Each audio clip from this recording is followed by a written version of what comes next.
Crypto उत्पाद और NFTs अनियमित हैं और अत्यधिक जोखिम भरे हो सकते हैं। ये संभव है कि इस तरह के लेन देन से हुए किसी भी नुकसान के लिए नियामक सहारा प्राप्त ना हो। ऑलराइट, तो कैसे हैं आप? मस्त, जबरदस्त, जिंदाबाद। आज हमारे संग एडी भाई। एडी भाई, कहाँ हो रहा घूमना फिरना अब आपका? आजकल दिखते नहीं हो क्षेत्र में। अब आप तो बुलाते नहीं हो तो क्या करें आप। अब आप तो बुलाते इनवाइट कर नहीं रहे। हैं, बुला लिया। देखो, आज बुला लिया ट्रेडर्स वीकली में। Awesome awesome. तो तो आज आज का जो किस, ट्रेडर वीक। हाँ वही हाँ बता रहा हूँ नहीं कि आप आज का नहीं ट्रेडर्स वीकली में एडी भाई बताएंगे आज क्या हो रहा है। एडी भाई, नहीं नहीं आप बताओ, मैं आपको टोकना नहीं चाहता। नहीं नहीं नहीं, टोकना ये बात नहीं है। मैंने आपसे बोला कि मैं आपकी अभी क्या बोल रहा था कि आज के स्टेट वीक में क्या होने वाला है, बताएंगे हमारे एडी भाई। अच्छा भाई, ये सही है। मतलब मैं स्टार्ट करूं। तो आज का जो ट्रेडर्स वीकली है, यहाँ पर हम यूजुअली अभी देखेंगे रिसेंटली एफओएमसी की मीटिंग्स काफी ज्यादा हो रही है। काफी लोगों के एक तरह से ये भी क्वेश्चन है, मतलब आप सुनते तो होगे कि इंटरेस्ट रेट हाइक हो जाएगी, मार्केट में वॉलेटिलिटी आ जाती है, बिटकॉइन पंप भी हो जाता है, बिटकॉइन डम भी जाता है। लेकिन ये एफओएमसी की मीटिंग, इसका मतलब क्या है और इसका इम्पैक्ट मार्केट पे किस तरह से बन रहा है, और अभी जो मार्केट की सिचुएशन भी चल रही है बिटकॉइन को लेके, मार्केट को लेके, वहां पर भी कौन सी चीजें हैं जिनको आपको थोड़ा सा ध्यान रखना है। तो वही जो है आज के सेशन में हम दोनों कवर करने की कोशिश करेंगे। Exactly exactly. तो सबसे पहले बात करते हैं कि एफओएमसी क्या है। एफओएमसी माने फेडरल ओपन मार्केट कमेटी। अब डेफिनेशन ये फुल फॉर्म सही है, लेकिन नॉर्मली लोग क्या काम करते हैं, ये जो फेडरल रिजर्व है यूएस का, जो हमारा मेन बैंकिंग सिस्टम है यूएस का, ये उससे बनी हुई कमेटी है। और यहाँ पर अगर बात करें तो मॉनेटरी पॉलिसीज बनाते हैं, इंटरेस्ट रेट को कम ज़्यादा करते हैं डिपेंडिंग ऑन इकोनॉमी, और एक तरीके से पूरी मार्केट इनको ट्रैक करती है कि कब कब एफओएमसी मीटिंग हो रही है। और साल में ये 8 मीटिंग होती हैं पूरी, और इस एफओएमसी मीटिंग के 12 मेंबर होते हैं। खैर, उसके हम डिटेल में बात करेंगे ज़्यादा कि कौन मेंबर होते हैं, क्या करते हैं। लेकिन मेन बात यह है कि ये लोग यूएस की इकोनॉमी को देखकर उसके आगे उसको अच्छा करने के, उसको स्ट्रॉन्ग करने के लिए स्टेप्स लेते हैं। और यहाँ पर जब इंटरेस्ट रेट बढ़ते या घटते हैं, पूरी मार्केट इफेक्ट होती है, क्योंकि उसके बाद जो भी कास्केडिंग इफेक्ट आता है, चाहे इंटरेस्ट रेट बढ़े, उसके बाद जो हमारा जो सेफ हेवन होता है, वो लोग यूएस डॉलर को समझते हैं, यूएस ट्रेजरी बॉन्ड को समझते हैं, या कम हो तो फिर उस इंटरेस्ट रेट को कम होने के बाद वो कैसे अपने दूसरे इन्वेस्टमेंट में पैसा बना सकते हैं, वो फिर लोग उस तरफ जाते हैं। इसलिए मार्केट इफेक्ट होती है। लेकिन उसके बाद डिटेल में बात करेंगे। एडी भाई। Right, exactly. तो जैसा अभी संदीप भाई ने बताया कि एफएमसी जो है वो फेडरल रिजर्व की एक ब्रांच, जैसे इंडिया में आप मान सकते हो आरबीआई हो गया। तो आरबीआई क्या करता है, हमारी मॉनेटरी पॉलिसी को एक तरह से कंट्रोल करता है कि यहाँ पर इंडिया के अंदर इन्फ्लेशन कितना होता है, कितने रुपये जो है वो सर्कुलेशन में आ रहे हैं, उनको निकालना है, बैंक के लिए कितना इंटरेस्ट रेट होना चाहिए। एंड ये थोड़ा सा सिग्निफिकेंट इसलिए रहता है क्योंकि अगर आप देखोगे यूएस का फाइनेंशियल मार्केट जो है वो इस तरह से एक्सपैंडेड है कि सारे मार्केट्स में, सारी कंट्रीज में कहीं ना कहीं उसका इफेक्ट पड़ता है। एंड जो फेडरल रिजर्व है, ये बेसिकली इनका जो एफएमसी डिपार्टमेंट है, इनका काम ये रहता है, ये देखते हैं अभी मॉनेटरी कंडीशन क्या चल रही है यूएस के अंदर, डॉलर की कंडीशन क्या चल रही है, इन्फ्लेशन क्या चल रहा है, उसके अकॉर्डिंग क्या रिक्वायरमेंट है हमको इंटरेस्ट रेट बढ़ाने की या कम करने की। अब आप बोलोगे इंटरेस्ट रेट का मतलब क्या लेना देना क्या है स्टॉक मार्केट से, क्रिप्टो मार्केट से। तो इसका बहुत बड़ा इंपैक्ट होता है, क्योंकि देखो कोई भी फाइनेंशियल मार्केट देखोगे, उसके अंदर मनी सर्कुलेशन बहुत इंपॉर्टेंट होता है, राइट। आप भी अगर स्टॉक मार्केट में पैसा लगाओगे या क्रिप्टो मार्केट में लगाओगे तो कब लगाओगे, जब आपके हाथ में पैसा होगा, राइट। अगर पैसा नहीं है तो कहाँ आप लगाओगे। तो यहाँ पर इंटरेस्ट रेट बहुत मैटर करती है, क्योंकि अगर आप बैंक के पास भी जाते हो, फॉर एग्जाम्पल कल को आपको कोई चीज करनी है, आपको एक्सपेंडिचर करना है, तो लोन लेने का एक ऑप्शन होता है लोगों के पास, आप लोन लेने के लिए जाते हो। तो जब इंटरेस्ट रेट फेडरल रिजर्व की एफओएमसी की तरफ से कम होती है, तो वहां पर लोगों के लिए बहुत इजी एक्सेस होता है लोन लेने का। लेकिन वहीं पर क्योंकि आपको इंटरेस्ट रेट भी कम मिल रहा है, अगर कम इंटरेस्ट रेट मिल रहा है तो आपके लिए अच्छा ऑप्शन रहेगा कि आप ले लो। जैसे अगर आप रिसेंटली देखोगे कोविड के टाइम पे, जब ये क्रंच आने वाला था, जहां पर पता है कि इकोनॉमी पे इम्पैक्ट यहाँ पर आएगा, फेडरल रिजर्व ने करना क्या चालू किया था, एफओएमसी ने बेसिकली इंटरेस्ट रेट को रिड्यूस करना चालू कर दिया था, जिसके कारण लोगों के लिए लोन लेना, एक्सपेंडिचर करना ये इजी हो गया था। और साथ में मनी की प्रिंटिंग भी बहुत करी थी, इनफैक्ट लोगों को एयर ड्रॉप करी थी, वो बात अलग है, इंडिया में ऐसा नहीं हुआ, लेकिन बाकी कंट्रीज में हो जाता तो बढ़िया था, लेकिन नहीं, बाकी कंट्रीज में ये लोगों को एयर ड्रॉप करके पैसे भी दिए गए थे। तो उसके कारण ताकि सर्कुलेशन बना रहे कि लोगों के पास ऐसा नहीं हो कि कोविड के कारण पैसे नहीं है, लोगों के पास पैसे रहे और वो स्पेंड करते रहे और इकोनॉमी जो है एक तरह से चलती रहे। तो वहां पर इन्होंने कम कर दिया कोविड के टाइम पे। और अब जैसे एट टाइम संदीप भाई, मैंने ये भी क्वेश्चन देखे, काफी लोग ये बोलते हैं कि एफओएमसी बुल मार्केट में का था। तो बुल मार्केट में इसलिए नहीं था क्योंकि बुल मार्केट में उन्होंने इंटरेस्ट रेट कम कर दी थी। अब जो बुल मार्केट में जो मतलब ये जो बुल मार्केट स्टार्ट होने से पहले जो कोविड में इंटरेस्ट रेट कम करी थी, वो तब तो कम कर दी, तब इकोनॉमी हाँ, वगैरह सब चल गई। इसी कारण से आपको स्टॉक मार्केट में भी रैली देखने को मिली कि पैसे इतने प्रिंट हुए हैं, इंटरेस्ट रेट कम हो गई है, तो लोगों के लिए। और कोविड का टाइम था तो वैसे लोगों के पास कोई ऑप्शन नहीं था, घर बैठे बैठे क्या करें, पैसे तो कमाने हैं, स्टॉक मार्केट हो गया, क्रिप्टो मार्केट हो गया, राइट। तो अब एग्जैक्टली। उसके बाद अब हुआ ये कि अब चीजें, अब उसके कारण इन्फ्लेशन भी इतना बढ़ गया। अगर आप देखोगे महंगाई भी इतनी बढ़ी जा रही है, क्योंकि वो पैसे प्रिंट हुए, इंटरेस्ट रेट एकदम लो था, लोन्स लोग ले जा रहे हैं यहाँ पर, जिसको लेके भी बोला जा रहा है कि एक लोन का बबल फॉर्म हो रहा है जो आने वाले टाइम पे बर्स्ट होकर एक रिसेशन का फॉर्म बन सकता है। बट उसके बारे में किसी और सेशन के अंदर हम बात करेंगे। तो यहाँ पर अब फाइनली उस इन्फ्लेशन को कंट्रोल करने के लिए क्या ऑप्शन है? जो इंटरेस्ट रेट को कम किया था उसको अब बढ़ाओ, और वही चीज इन्होंने अब यहाँ पर चालू करी है। एंड जैसे ही उन्होंने वो चालू करी, तो अब हो क्या रहा है, हमको मार्केट पे इम्पैक्ट देखने को मिल रहा है। मतलब ऐसा नहीं है कि सिर्फ क्रिप्टो मार्केट है जो नीचे जा रहा है। अगर आप स्टॉक मार्केट या किसी भी मार्केट को देखोगे, उस पर भी इम्पैक्ट यहाँ पर कहीं ना कहीं हमको देखने को मिल रहा है। जो चीज उन्होंने ईजी करी थी कोविड के टाइम पे, जिसके कारण सर्कुलेशन बढ़ रहा था, अब उसी को रोकने की कोशिश कर रहे हैं ताकि जो महंगाई बढ़ रही है वो नीचे आए। इसी कारण से मार्केट पे क्या हमको इम्पैक्ट देखने को मिलता है। और ये भी जो इम्पैक्ट होता है, अगर आप देखोगे एफओएमसी की जो मीटिंग होती है ना, वहां पर ये वॉलिटिलिटी क्यों आती है एकदम से? ऐसा क्यों होता है कि मार्केट जंप हो गया और डंप हो गया?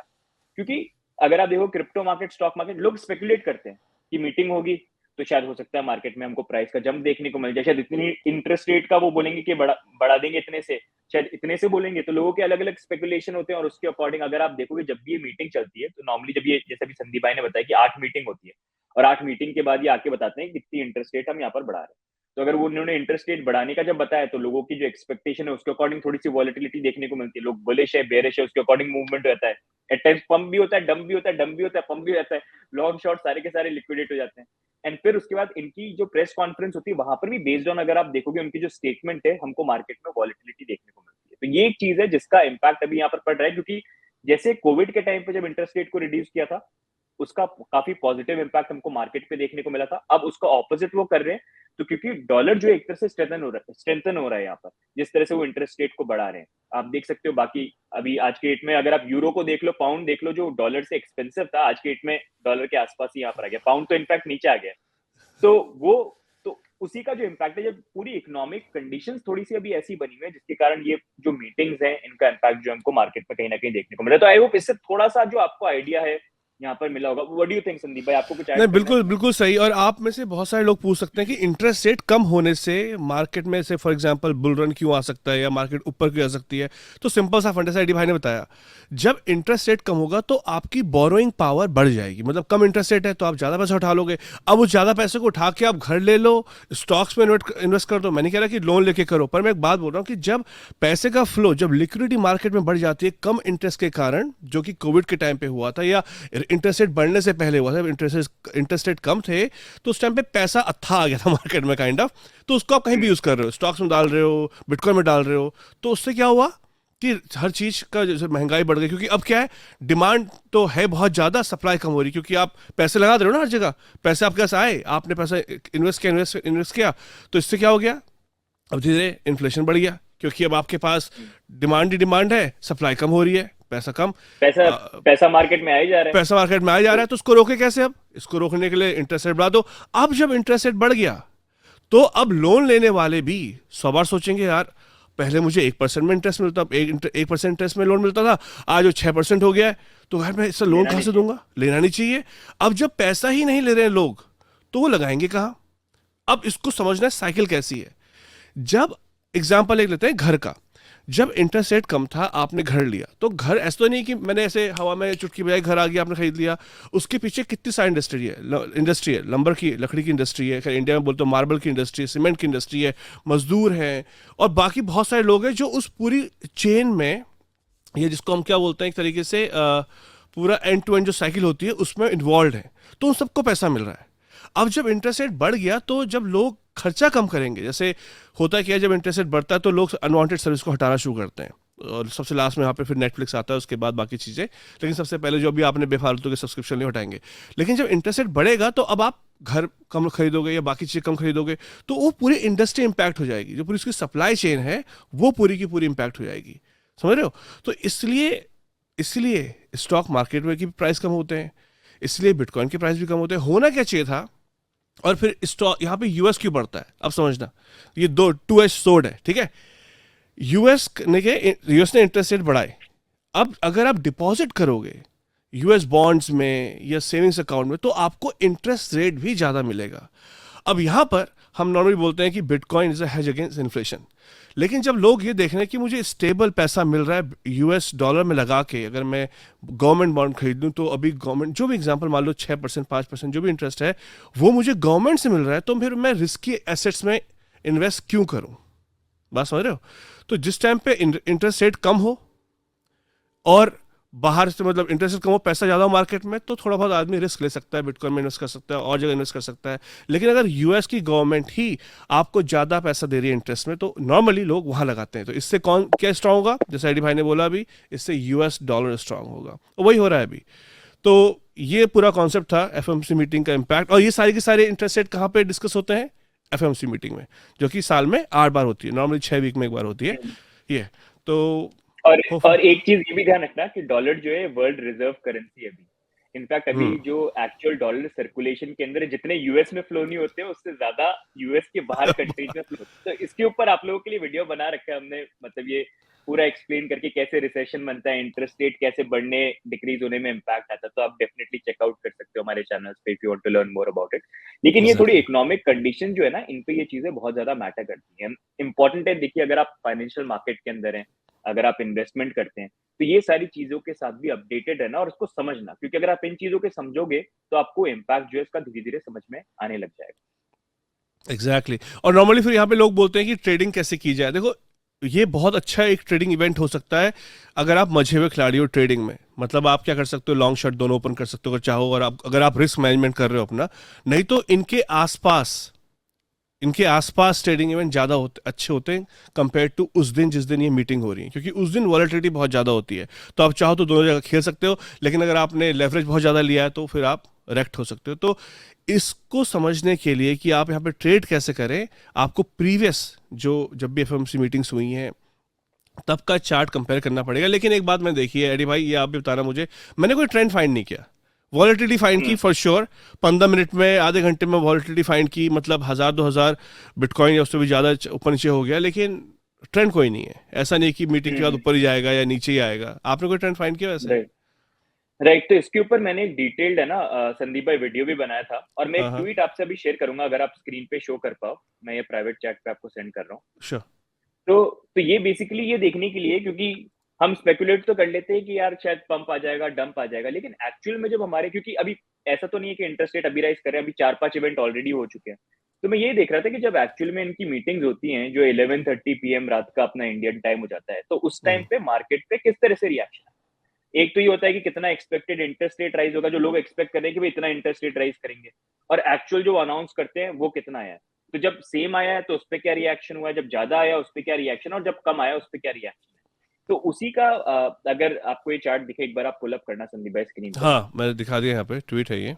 हाँ, इसको क्लिक करके ओपन कर दो एक बार आप, ये रेट हाइक वाला जो है ना, ये नीचे वाला। हाँ, तो इस पे अगर अपन देखेंगे, देखो 16 मार्च को जो हुआ था ये पहले इनका इवेंट, तो यहाँ पर फोरकास्टेड चेंज था कि 25 बेसिस पॉइंट से यहाँ पर इंटरेस्ट रेट इंक्रीज हो सकती है। अब हुआ यहाँ पर क्या, जब ये हुआ तो एक्चुअल चेंज इन्होंने बोला कि हाँ 25 बेसिस पॉइंट से इंक्रीज करेंगे।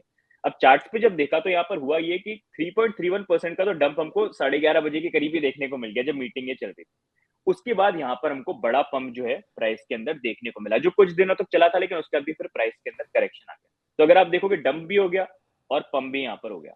अब नेक्स्ट अगर हम देखते हैं फोर्थ में, अब यहाँ पर भी एक्सपेक्टेड ये था कि 50 बेसिस पॉइंट का इंक्रीज बोला जाएगा, फोरकास्ट ये था, आया सेम। तो यहाँ पर देखोगे पिछली बार क्या हुआ था, पहले डंप हुआ और पंप हुआ। इस बार देखो क्या हुआ, पंप हुआ 3.57%, लेकिन उसके बाद एक बहुत बड़ा डंप आ गया। एक्सपेक्टेड जो था उतना ही आया, लेकिन इस बार चीज जो थी डिफरेंट हुई। अब 15 जून को अगर हम देखते हैं, यहाँ पर एक्सपेक्टेड था कि 50 आएगा, लेकिन जो एक्चुअल चेंज किया इन्होंने ज्यादा कर दिया। ये पहली बार थोड़ा ज्यादा इन्होंने एक्सपेक्टेड से फोरकास्ट किया। तो यहाँ पर अगर हम देखेंगे जैसे ही आया तो 5.71% का ड्रॉप आया, followed by a big pump जो 12.37% का था, और उसके बाद फिर एक बिगर डंप जो है हमको देखने को मिल गया। एंड सिमिलरली फिर अगर आप 27 जुलाई को देखोगे, 75 एक्सपेक्टेड था, 75 इन्होंने अनाउंस किया, 6.79% का पंप आया, एंड फिर वो पंप का थोड़ा सा कंटिन्यूएशन था, फॉलोड बाय अ डंप।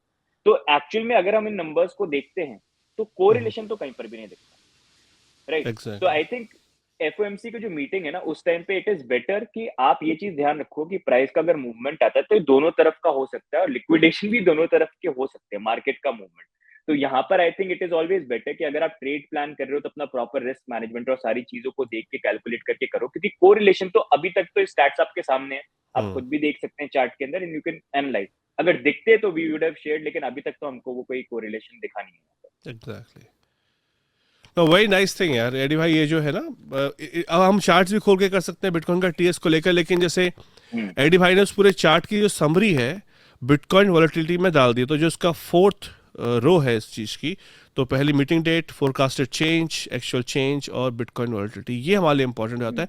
लेकिन यहाँ पे भी देखा जाए तो ऐसा कुछ नहीं कि अगर एक्सपेक्टेड और एक्चुअल और फोरकास्टेड एक है तब भी कोई पंप या डंप का ऐसा कुछ ट्रेंड नहीं है, कोई पैटर्न नहीं है, कोई सेम पैटर्न पैटर्न नहीं नहीं है, है। हर बार अलग अलग चीजें हो रही हैं। Exactly, and this is really good. अब जो बाकी का डेटा है, डेट्स हैं, उसको आप फॉलो करो फेडरल रिजर्व की साइट्स में, वो अच्छा ट्रेडिंग इवेंट हो सकता है, लेकिन और दोनों तरफ आप खेल सकते हो लॉन्ग शॉर्ट, लेकिन उसके लिए आपको ट्रेडिंग में, मैंने जैसे बोला, मजा हुआ होना चाहिए, नहीं तो फिर आप अपने हाथ जला ओनली इफ सकते यू हो। Are only if you are a trader. अगर आप ट्रेडर हो, इन्वेस्टर हाँ हो, तो इन सारी चीजों पे डोंट पे दैट मच, वो एग्जैक्टली, मैटर नहीं करता, डीसीए करो अपना बेस्ट है। बस लेकिन अब वो संदीप भाई नेक्स्ट थोड़ा सा अपन जो है टीए भी यहाँ पर करवाते हैं, ताकि लोगों को थोड़ा सा एक आइडिया मिल जाए मार्केट में चल क्या रहा है, तो आप थोड़ा सा टीए जो है यहाँ पर शेयर करो। टीए जो मुझे दिख रहा है अभी यार, मुझे सही बताऊं तो मुझे इतना कोई स्ट्रेंथ अभी तो बिटकॉइन के प्राइस में दिख नहीं रही है। ये और हरा मैं, टिक दिख रहा है मेरे को, इतना बड़ा जो अभी आपने किया था। हाँ वो हरा हरा टिक टिक, किया वो था मैंने कि डेट के जो एफएमसी की मीटिंग्स हुई थी ना, उसके वो टिक्स है अच्छा, वो, ओके तो ओके उसके ओके, डेली का चार्ट है ये, हाँ उसके हाँ अराउंड वो है। तो मुझे कुछ ऐसे अभी अभी हुई थी लास्ट में हमारी मीटिंग, हमारी मीटिंग जैसे मैं गया हूँ उसमें तो मैं ऐसे ऐसे हटा देता हूँ मैं। अपनी मीटिंग है संदीप भाई, इसके टेंशन नहीं लो, अपनी है।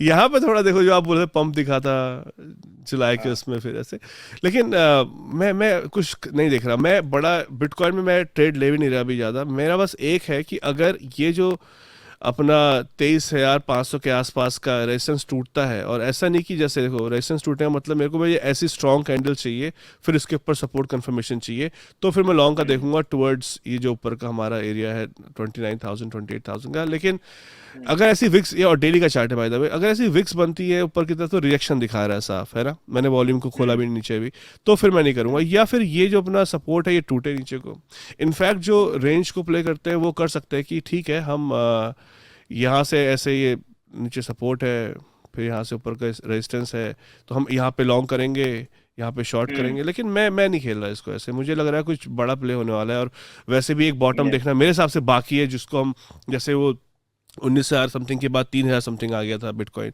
लास्ट बार, तो मैं वैसा कुछ देखना चाह रहा हूँ। तो बस मैं इसका टूटने का वेट कर रहा हूँ अभी, मैं लॉन्ग कर ही नहीं रहा अभी। इवन तो ये सपोर्ट में सब सही है, छोटे टाइम फ्रेम में कोई खेलना चाहे आधे घंटे में तो कर सकता है इसमें लॉन्ग इस एरिया से, लेकिन मैं नहीं कर रहा। मैं बस इस जो मेरा एरिया मार्क कर रखा है 17,700, तो 17,800 से लेकर 18,500, या तो ये टूटे नीचे को, या फिर 23,400 से ये फिर ऊपर को टूटे, तो फिर लॉन्ग देखूंगा।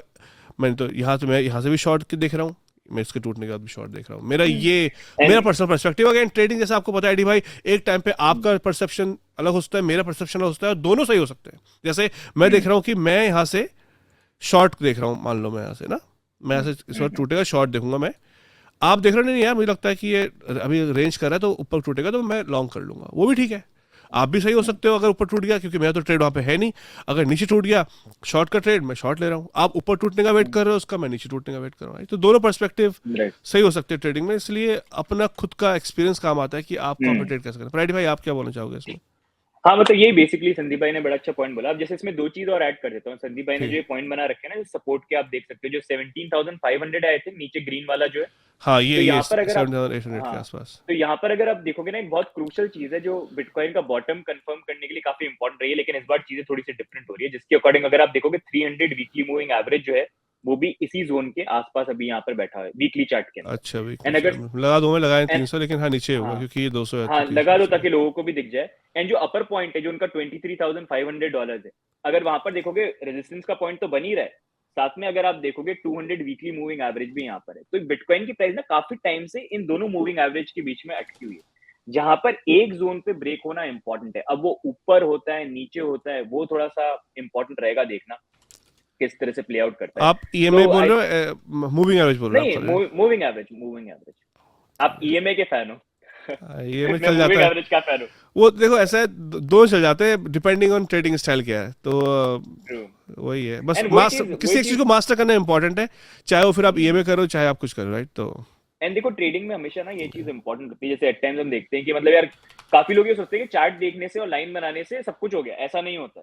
अगर आपको एक्चुअली में ट्रेडिंग करनी है ना, तो कभी भी एक चीज का अगर आप रिलाय करके कर रहे हो तो you are going to get track. बहुत सारे मल्टीपल फैक्टर्स होते हैं जिसके बेसिस पे आपको चलना होता है। और हमेशा ये चीज ध्यान रखो, अगर आप ये सोचते हो कि हर ट्रेड में मेरा प्रॉफिटेबल ट्रेड होनी चाहिए, तो आप हमेशा रेक्ड होगे।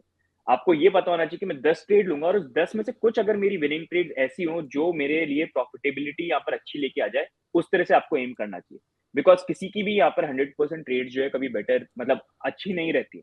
इसलिए रिस्क मैनेजमेंट, पोर्टफोलियो मैनेजमेंट, ये सारी चीज जिसके ऊपर वीडियोस बना रखे हैं हमने आप लोगों के एग्जैक्टली लिए, ताकि आप समझे। तो इन सारी चीजों का कॉम्बिनेशन है, उस अकॉर्डिंग देखो। अब देखो जैसे ही संदीप भाई ने ये है चार्ट को 300, रखा। ये है 300 मूविंग एवरेज, हाँ मूविंग एवरेज 300।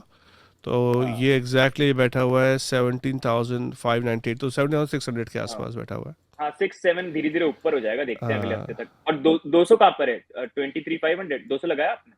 मैं 200, इसी को 200 करते हैं। 23,500 है शायद, 200।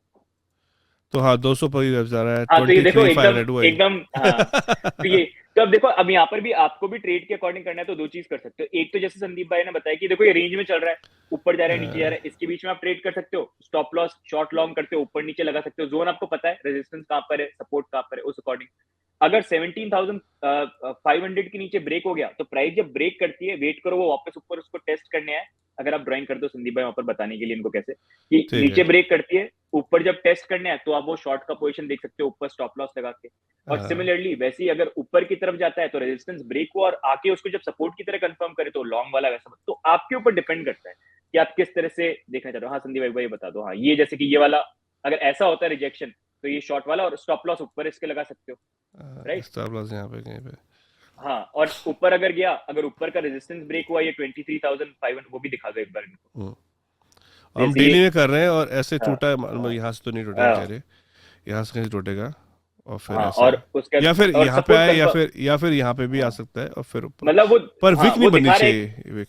हाँ मतलब रुकना चाहिए, सपोर्ट बनना चाहिए। जैसे अभी यहाँ पर नीचे हाँ, होल्ड कर रहा है ना, यहाँ पर वैसे सपोर्ट होना चाहिए, वो रिजेक्शन नहीं आ जाना चाहिए। तो उसके हाँ, अकॉर्डिंग आप कर सकते हो। नहीं तो इसलिए मतलब बहुत सारे तरीके होते हैं चार्ट्स के ऊपर ट्रेड करने के, लेकिन उसके लिए आपकी ट्रेडिंग स्किल्स पे आपको ध्यान देके फोकस करना ज्यादा इंपॉर्टेंट है। लेकिन ये भी चीज ध्यान रखना, देखो हमेशा हम ये बोलते हैं, ट्रेडिंग हर किसी के बस की नहीं है। You also need to analyse बहुत कि क्या डिफिकल्ट है यार आपके लिए ट्रेडिंग, बहुत बहुत बहुत डिफिकल्ट है। पेशेंस और इट्स क्या लाइक अ फुल बोलते टाइम जॉब। हैं full it's time like a job. Full time job. तो अगर आप ट्रेडिंग कर रहे हो, तो ये भी एनालाइज करो कि क्या मेरे लिए बनी है कि नहीं बनी। क्योंकि आपके लिए नहीं बनी है ना, तो चाहे कितनी नॉलेज लगा लो, आप नहीं चले। तो यू नीड टू एनालाइज। होती है ना कुछ चीजें, कुछ लोगों के लिए होती है, कुछ लोगों के लिए नहीं होती है। और एग्जैक्टली, मेंटल मतलब उसमें स्ट्रेस भी कितना होता है। बहुत अगर वो ज्यादा। नहीं है, तो इट इज बेटर कि आप इन्वेस्टमेंट की तरह देखो। देखो अभी ये हाँ, सारी जो चीजें चल रही है ना, ये मार्केट, लोग गलती ये करते हैं, खरीदते तब है जब पूरी दुनिया बात कर रही है कि भाई बाय कर लो बाय कर लो।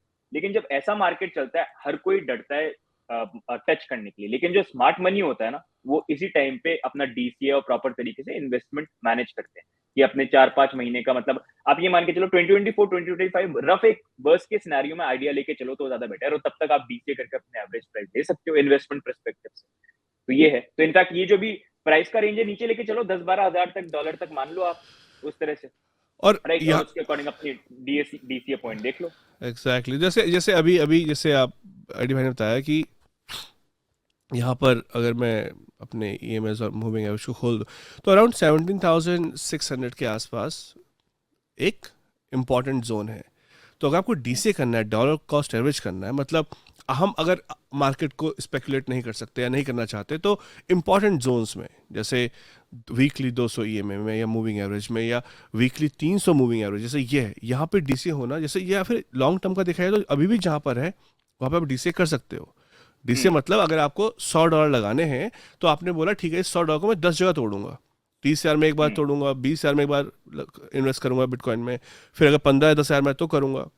उसके बाद ऐसे हम्म करते करते, और हर महीने, या तो हर महीने करूंगा बिना सोचे समझे कि प्राइस कहाँ पर है, या प्राइस कहाँ पर है रिगार्डलेस ऑफ महीना, एक महीने में आया, 3 महीने में आया प्राइस, मैं वहाँ पे करूंगा, या हर महीने कुछ कुछ करूंगा, वो आपकी स्ट्रेटेजी है।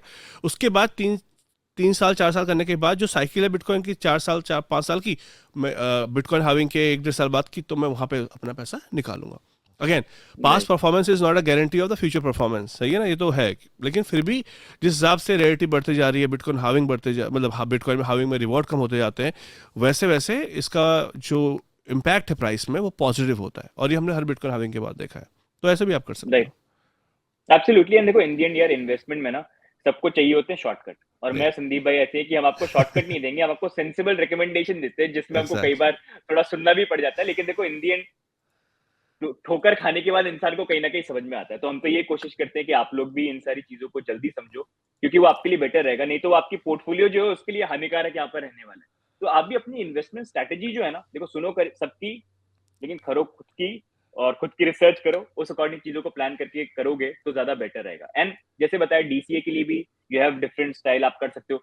जैसे मूविंग एवरेज का भी एग्जांपल ले सकते हो कि जब वीकली में 200 पे आया तो थोड़ा सा वहां डीसीए कर लिया, हाँ। मूविंग जब 300 वीकली मूविंग एवरेज में आया तब बाय कर लिया थोड़ा सा, 350 में आया तब थोड़ा सा बाय कर लिया, 400 पे अलग अलग है। वैसे आपके ऊपर। 400 में आज तक आया तो नहीं है एडी भाई, वीकली में आया क्या? वो लास्ट बार 300 समथिंग में आया था, राइट? जब क्या पता 300 देखो उस टाइम पे 200 300 पे आ गया, तो क्या पता इस 300 बार पे आ 400 पे आ जाए। मतलब ऐसा नहीं हो तो अच्छा टचवुड, लेकिन मतलब और सिंस ये वीकली तो टाइम भी लगेगा इसमें, ऐसा नहीं कि हमने आज बोला तो कल हो जाएगा या परसों जाएगा, टाइम भी लगेगा इसमें, तो ये सोचना और इंपॉर्टेंट अभी देखो देखो एक्चुअल जो मतलब मार्केट के अकॉर्डिंग जो फील होता है बिटकॉइन हाविंग के बाद, हम एक्चुअल में कुछ ना कुछ देख सकते हैं। अभी तो बहुत सारी चीजें हो रही है, रेगुलेशन पर्सपेक्टिव से भी बहुत सारी, सीएफटीसी एसईसी की आपने न्यूज वगैरह देखी होगी, तो भी बहुत सारी चीजें हैं जो अनक्लियर है। एंड मार्केट देखो तभी बढ़ता है जब नया पैसा आएगा, लोग इन्वेस्ट तो करें। अभी को इन्वेस्ट करने को लोग वैसे ही ऑलरेडी बाय करके फंसे पड़े हैं कॉइन्स के अंदर, जिन्होंने टॉप पे बाय कर लिया या जिन्होंने अलग तरीके से बाय कर लिया।